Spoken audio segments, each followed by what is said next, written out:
1 Kings 7. But Solomon was building his own house 13 years, and he finished all his house.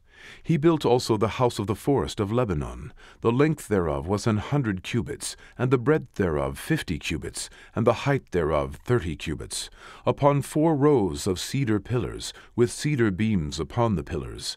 And it was covered with cedar above, upon the beams, that lay on 45 pillars, 15 in a row. And there were windows in 3 rows, and light was against light in 3 ranks. And all the doors and posts were square, with the windows, and light was against light in 3 ranks. And he made a porch of pillars, and the length thereof was 50 cubits, and the breadth thereof 30 cubits. And the porch was before them. And the other pillars and the thick beam were before them. Then he made a porch for the throne where he might judge, even the porch of judgment. And it was covered with cedar from one side of the floor to the other.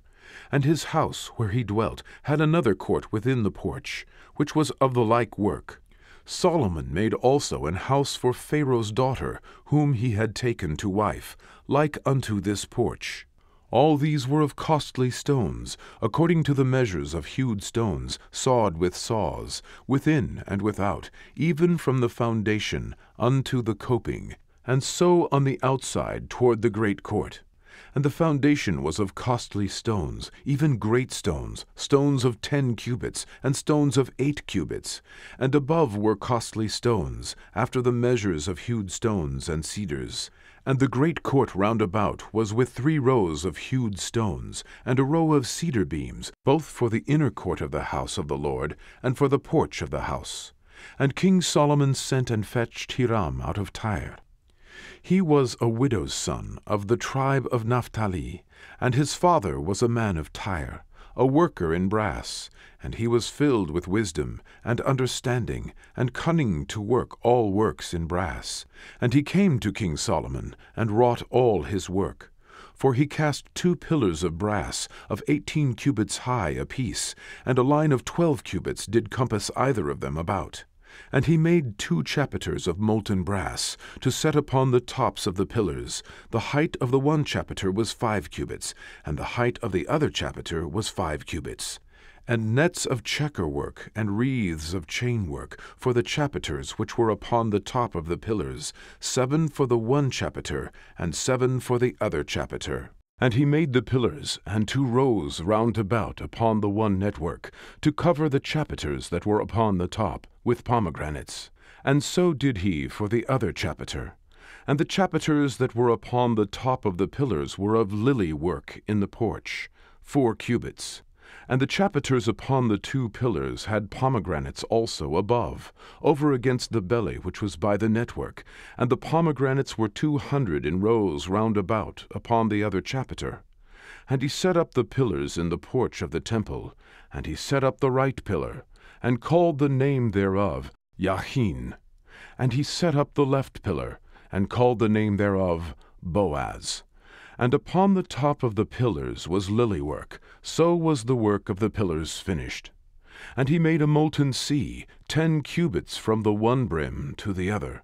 It was round all about, and his height was 5 cubits, and a line of 30 cubits did compass it round about. And under the brim of it, round about, there were knops compassing it, 10 in a cubit, compassing the sea round about. The knops were cast in 2 rows, when it was cast. It stood upon 12 oxen, 3 looking toward the north, and 3 looking toward the west, and 3 looking toward the south, and 3 looking toward the east. And the sea was set above upon them, and all their hinder parts were inward. And it was an handbreadth thick, and the brim thereof was wrought like the brim of a cup, with flowers of lilies. It contained 2,000 baths. And he made 10 bases of brass. 4 cubits was the length of one base, and 4 cubits the breadth thereof, and 3 cubits the height of it. And the work of the bases was on this manner. They had borders, and the borders were between the ledges. And on the borders that were between the ledges were lions, oxen, and cherubims. And upon the ledges there was a base above. And beneath the lions and oxen were certain additions made of thin work. And every base had 4 brazen wheels, and plates of brass. And the 4 corners thereof had undersetters. Under the laver were undersetters molten, at the side of every addition. And the mouth of it within the chapiter and above was a cubit. But the mouth thereof was round after the work of the base, a cubit and a half. And also upon the mouth of it were gravings with their borders, 4 not round. And under the borders were 4 wheels, and the axletrees of the wheels were joined to the base. And the height of the wheel was a cubit and a half a cubit. And the work of the wheels was like the work of a chariot wheel. Their axletrees, and their naves, and their felloes, and their spokes were all molten. And there were 4 undersetters to the 4 corners of one base, and the undersetters were of the very base itself. And in the top of the base was there a round compass of a half a cubit high, and on the top of the base the ledges thereof and the borders thereof were of the same. For on the plates of the ledges thereof, and on the borders thereof, he graved cherubims, lions, and palm trees, according to the proportion of every one, and additions round about. After this manner he made the 10 bases. All of them had 1 casting, 1 measure, and 1 size.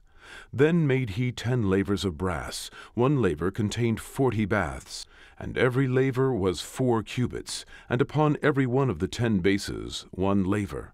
And he put 5 bases on the right side of the house, and 5 on the left side of the house. And he set the sea on the right side of the house eastward, over against the south. And Hiram made the lavers, and the shovels, and the basins. So Hiram made an end of doing all the work that he had made King Solomon for the house of the Lord.